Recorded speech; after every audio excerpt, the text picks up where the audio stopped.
Hello, thank you for joining me on this webinar on meeting the needs of all users in the 6 gigahertz band.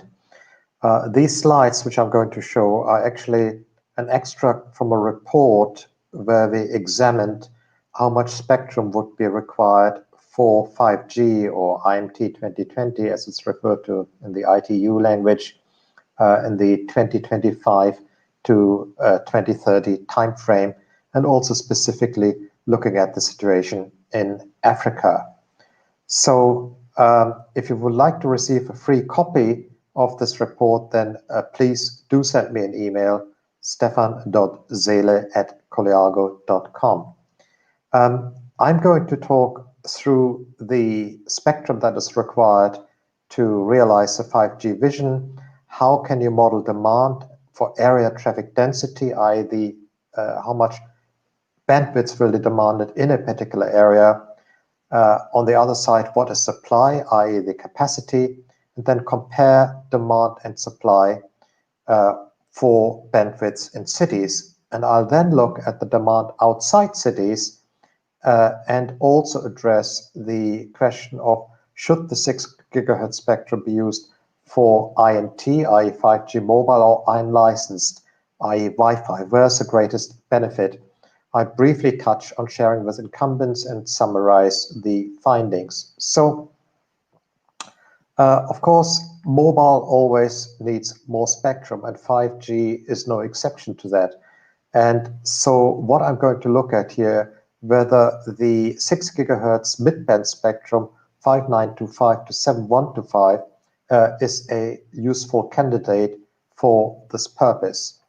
So first of all, let's have a look what 5G actually requires. And the two things that are relevant when we look at spectrum needs are the user experienced data rate. You can see that here of 100 megabits.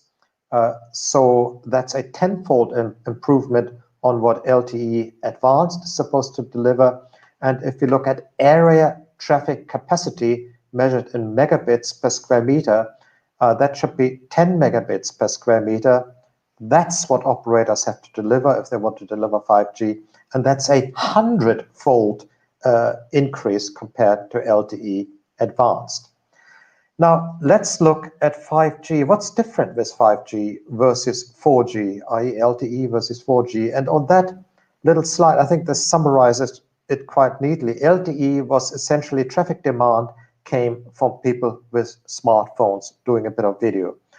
5G is that plus everything else: the massive machine type communication, enhanced mobile broadband, fixed wireless access, critical machine type communication. So the 5G vision is for a ubiquitous fiber-like user experience for a wide range of use cases and new features. So it is really more of a revolution than an evolution. Eventually, of course, 5G will be introduced in all bands, including the legacy bands. So if we look ahead, 5G will be in sub 1 gigahertz in the lower mid bands, as well as in spectrum that is very often referred to as 5G bands. Specifically, this includes the 3.5 to 3.8 gigahertz and the 6 gigahertz we're examining, as well as high bands. Now, the user experience data rate across cities will actually be delivered mostly with mid-bands. This is where the upper mid-band, that's where the capacity comes from. And the area traffic capacity, i.e. these very high hotspots, that will be delivered with high bands, i.e. this here, which is also referred to as millimeter wave. So how does it look like in practice? So if we look at how networks would be deployed, we have the sub gigahertz, 1 gigahertz spectrum for area or wide area coverage. We have the lower mid-band to provide the basic capacity layer. And then we have here critically the upper mid-band with 3.5, 4.5, and 6 gigahertz. That's the citywide speed coverage layer to deliver the user experience data rate of 100 megabits. And then we have the millimeter wave band which really only covers a tiny fraction of an area, i.e. hotspots capacity. So the need then for spectrum is really driven by traffic density. So to examine future spectrum needs for IMT, we need to analyze traffic demand in areas with high population densities, i.e. city. So this is what we are doing in our report and analysis. So the starting point, therefore, for the analysis is the ITU requirement of a user experience data rate of 100 megabits. So with 5G, it's to deliver that on the move, anytime, anywhere. Of course, fundamentally, a particular speed can't be guaranteed in a mobile network, but it's as good as you can get to that guarantee. So that is what operators have to deliver, and we examine how they can do that, how much spectrum they need to do that.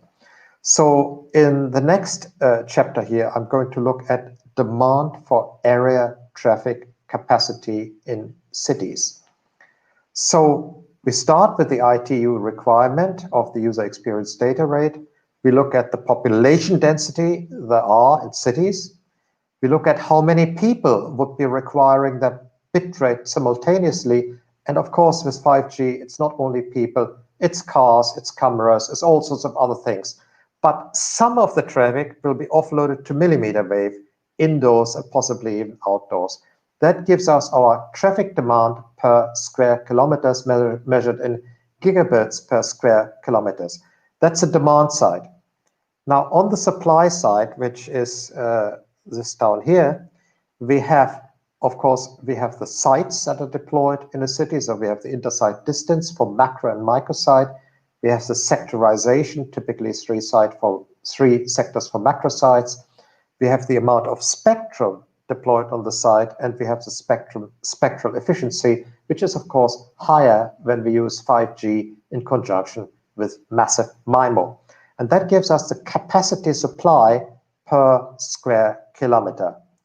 The population density approach is relevant. Of course, as I said, 5G has also for many other applications, but broadly speaking, we could say where there is people, there's a demand for traffic. There are cars, there are cameras, and so on. So we really focus on the high density area in a city.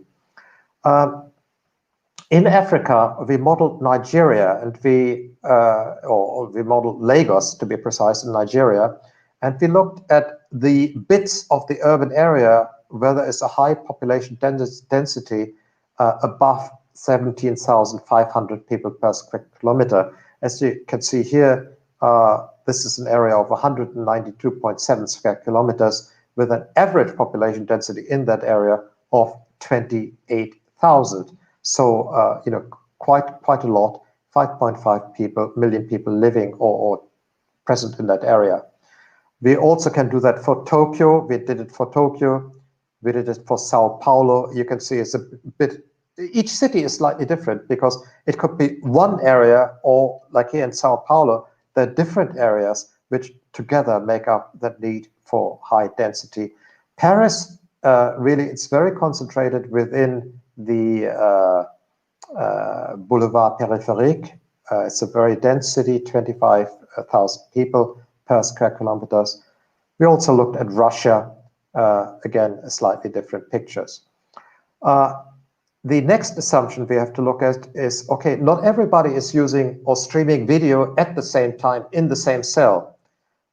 Currently, perhaps 5% of users present in a cell demand video traffic, but over time this will go up as people use more video, there are more cameras, they stream more stuff, and so on. So we'll get more concurrent demand, or the activity factor will be going up from, say, 5, 10, 15, 20 or more. So in that sense, we're using population density as a proxy for the activity from all use cases. We know use is going up, and what that means, for example, if people are watching longer videos or having longer video calls on their mobiles, there will be more concurrent demand. And we know that because that's the case in the fixed network. Now, I know in Africa, the fixed network, there isn't that much fiber connectivity and so on. But when you look at Europe or the US, you can see that in the busy hour, concurrent use on fiber or coax cable is close to 100% when everybody, for example, is at home and doing stuff on it. Of course, we did make an assumption how much traffic will be uploaded to millimeter wave. Millimeter wave has great potential in terms of speed and capacity, but it doesn't travel far, so it can only offload traffic in a very, very limited locations or traffic hotspots. We looked at the demand. Now let's look at area traffic capacity.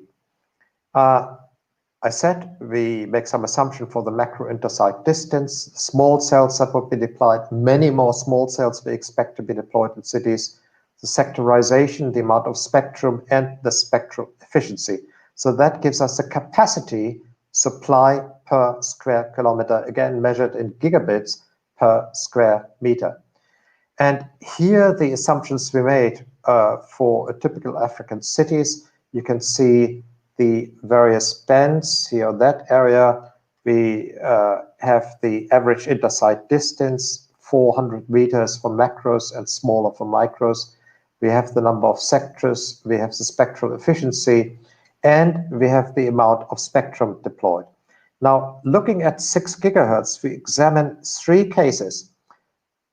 We don't have any 6 gigahertz spectrum, we only have 700 megahertz, or we have the entire 1.2 gigahertz that might be available in that band.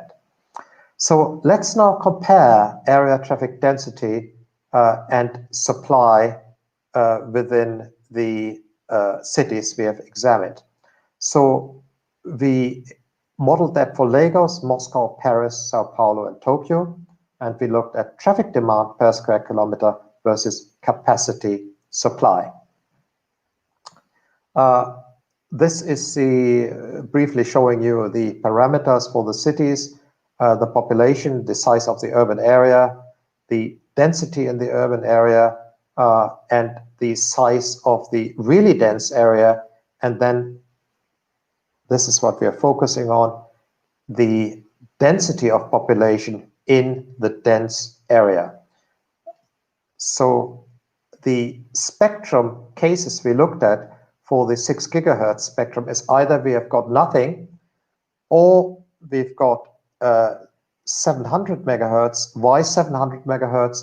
Because this is what is already being considered 100 megahertz at global level for WRC 23, and then a further 600 megahertz ITU region 1. Europe is being considered, so that's 700 altogether. But of course, there is another 500 available depending on the region and country outside the WRC process. It may be possible also to use this for IMT. So these are the cases we examined. Let's have a look at Lagos. So this slide is a little bit complicated. First of all, on the horizontal axis, we are seeing the population density. And you can see here, Lagos has a population density in the central area of just above 28,000 people per square kilometers. And then you're seeing these horizontal lines here. The lowest one is the capacity supply if we do not have any 6 gigahertz spectrum. This line here, that's the capacity supply if we have 700 megahertz, and that's if we have the entire 1.2 gigahertz. And the lines here that slope upwards, these lines here, the colored lines, that's the traffic demand density depending on whether the activity factor or current use is 5%, 10%, 15, or 20%. And as you can see, if concurrent use is, let's take the orange one here, 15%, you certainly need the additional 700 megahertz here to accommodate that traffic to ensure that users actually get that experience of a user experience data rate of 100 megabits with a reasonable degree of certainty. The pictures vary a little bit from country to country. The two factors that are different is the population density. Here in Tokyo, slightly lower compared to Lagos, and also the amount of spectrum available. Now, the folks in Japan, they actually have 800 megahertz available in 3.5 to 4.5 gigahertz. That's a lot of spectrum. So they don't need so much 6 gigahertz spectrum on top of that. But as you all know, in Africa, the C-band is a bit of a problem because you have the satellite in that and so on and so forth. So you might only have 200, possibly 400 megahertz available. And that is why you need additional spectrum in those regions in Africa where little C-band spectrum is available. Brazil is, again, a slightly different picture. Only 400 megahertz is available. In Paris, 600 megahertz. But the pictures are similar. It always leads to the conclusion, in order to deliver the IMT 2020 5G user experience data rate of 100 megabits anytime, anywhere, you do need at least some of the 6 gigahertz spectrum. So I'd say 700 megahertz, that's really the minimum by 2025 to really deliver that user experience data rate. Now, let's look at the role outside cities. And I think this is what's really very interesting for Africa. Why is that so? Well, in Africa, in common with other emerging markets and developing countries, the fastest growing access technology is really wireless. Building fiber, way too expensive, takes too much time. So when you look at the growth of fixed broadband, the technology that is the fastest growing with 23% is wireless. And that is 4G wireless as well as now 5G. We now have 75 operators that have launched worldwide 5G, and of these 38 already have launched or selling these FWA services with a CPE device which you put in your home, or it might also have an outdoor antenna. But essentially, I think in Africa, broadband means wireless. So that's an important thing to bear in mind. So the number of FWA connections is growing very, very sharply. And this is here from the Ericsson Mobility Report. And in most developing countries, notably in Africa, emerging Asia, Eastern Europe, and so on, the copper or fiber network access is really almost irrelevant. In other markets we're looking at the end of copper. Copper is old, copper is being phased out. It can't provide the 100 megabits. So even in African countries, some of the copper networks are actually declining, are being replaced, not just by FTTH, but more often than not by wireless. FTTH, again, way too expensive, especially when it comes to rural. But the problem, of course, in rural is that the user densities tend to be somewhat lower. People don't have that much money, and the business case is highly dependent on how many users you have per tower. The cost is putting in the tower, and from that tower you serve a certain number of people. That really makes the business case. So the more spectrum you have or can put on a tower, maybe 1.2 gigahertz of 6 gigahertz spectrum, in addition to all the other spectrum, the more users you can support from that tower, the better the business case becomes, and you might be able to bring a good user experience data rate to rural users without subsidies. So as you can see on this chart here on the right, the number of premises supported with 5G 100 megabits user experience varies quite a bit depending on whether you only have 3.5 gigahertz available 3.5 plus 700 megahertz of 6 gigahertz, or the entire 6 gigahertz band. So that is why this is so important for Africa. Of course, the definition of what constitutes broadband doesn't stand still. Now we are saying 100 megabits, but already people are looking at 300 megabits or faster. So that's the other thing. If you have the 6 gigahertz band, really fixed wireless access is a sustainable solution to deliver broadband wireless access in rural areas. Now, in developing countries, the case for an IMT identification for the 6 gigahertz band is not simply a technical issue, but also an economic one. There is, as we all know, an access deficit, and the broadband connection, fixed broadband connection, stood at 1.1 billion globally. So that means a lot of households, roughly a billion, have broadband connections in form of DSL, fiber, cable, or FWA, but this still leaves over a billion unconnected, and we know an awful lot of these are in Africa. So that's where the 6 gigahertz comes in.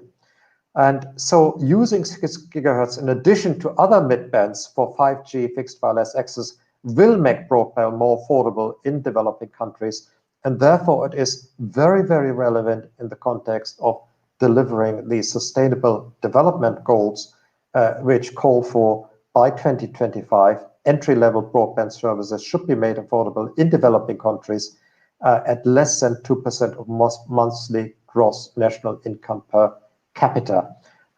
So more IMT spectrum is an essential element in achieving this goal. So let's look a little bit at the debate 6 gigahertz IMT versus Wi-Fi. Wi-Fi is, of course, important. That would be license exempt use. So let's compare what is more relevant, or what delivers the greater socioeconomic benefit. Is it the use of 6 gigahertz spectrum for Wi-Fi, or is it for IMT?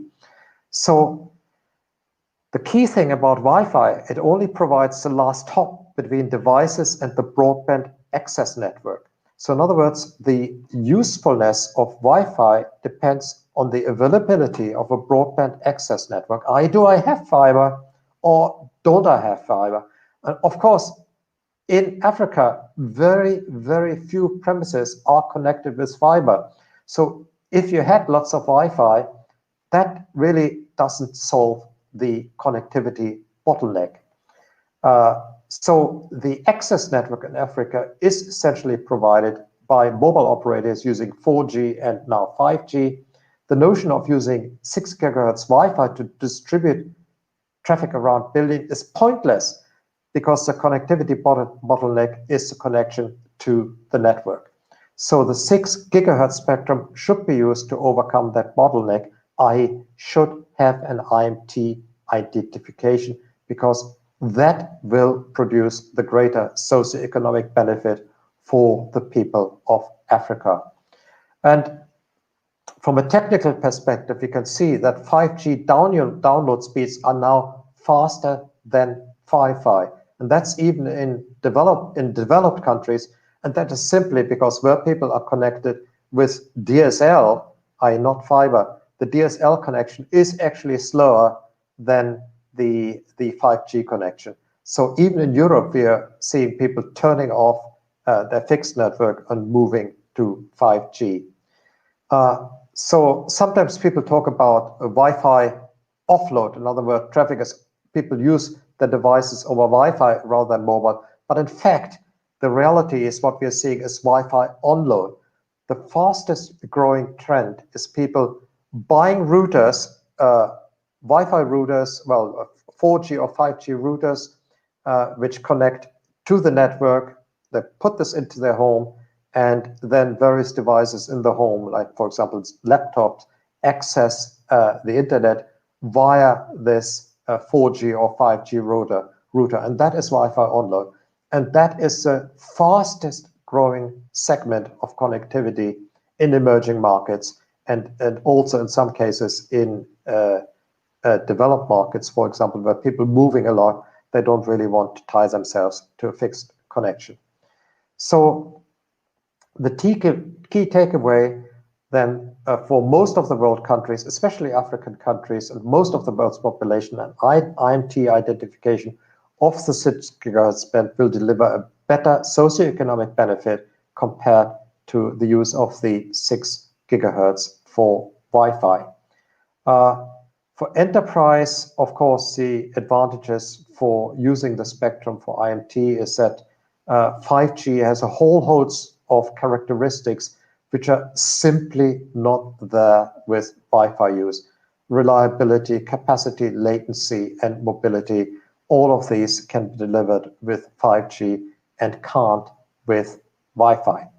So let's briefly look at sharing with incumbents, because that is an issue, because there are other users in the band. Now, work on coexistence is underway. The studies have not been concluded, but the initial results are encouraging, and so it is very likely that it will be possible to give an IMT identification with sharing for the 6 GHz band. So let me then summarize what I just talked about, and perhaps what we can see as developed versus developing countries. And giving an IMT identification for the 6 GHz band is highly relevant in developed countries, but even more relevant in developing countries. And that is largely because of the lack of the fixed access infrastructure. Especially I would point to the last one here. I think a lot of talk has already been around this, the needs for Africa. The 6 GHz would really make a major contribution to reaching the ITU at UNESCO Broadband Commission 2025 target. And it is that time frame we are looking at, because 2025, that's 2 years after the IMT identity, or after WRC 23.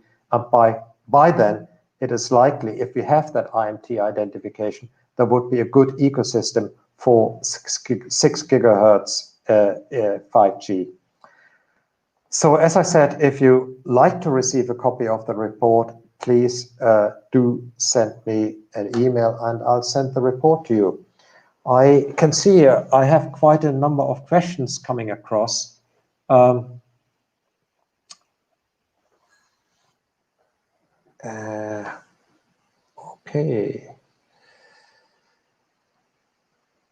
Yes, we have here a question from Apple.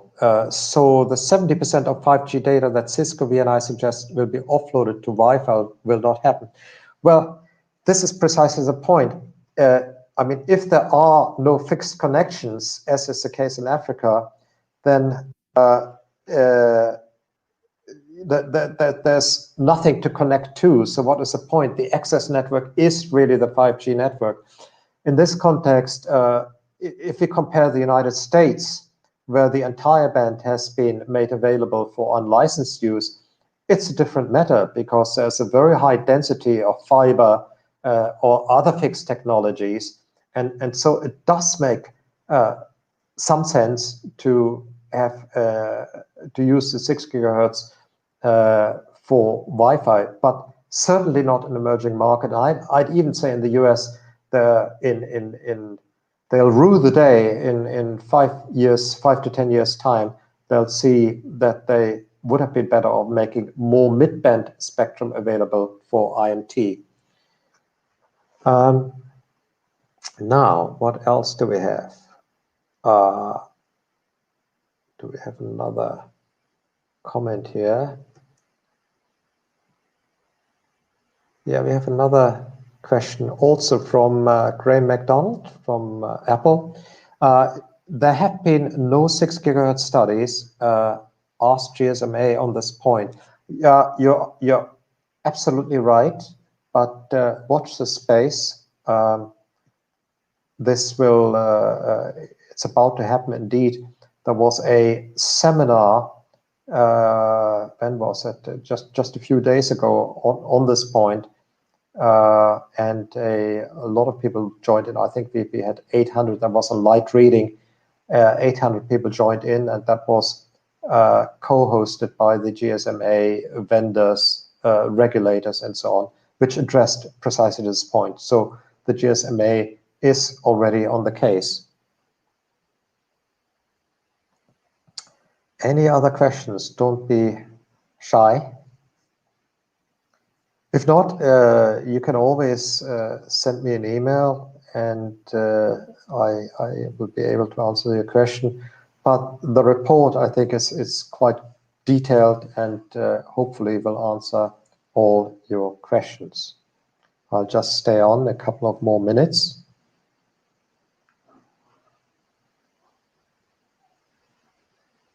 Okay, we have one more question coming up.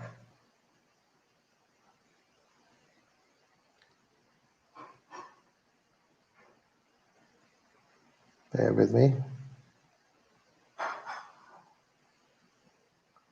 So I think, here it is.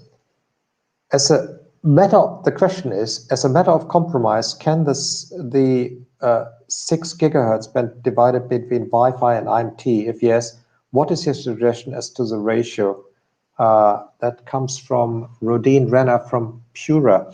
Well, if I can just maybe go back, if you can, I hope you can. You can't share my screen. Can't see my screen anymore. Let me just show you the band we're looking at. Yeah, it's that slide here. I'll share it again. So looking at this slide here, what we can see, that band goes from 5925 to 7125. So at the top, the 100 megahertz of which that is already being talked about, or that has lots of at a global level, this is likely to get an IMT identification of WR23. Now, the 600 megahertz from 6425 to 7025, that's the other bit which is being considered by WR3. This is the EMEA, that's Europe, Middle East, is supporting this one as an agenda item.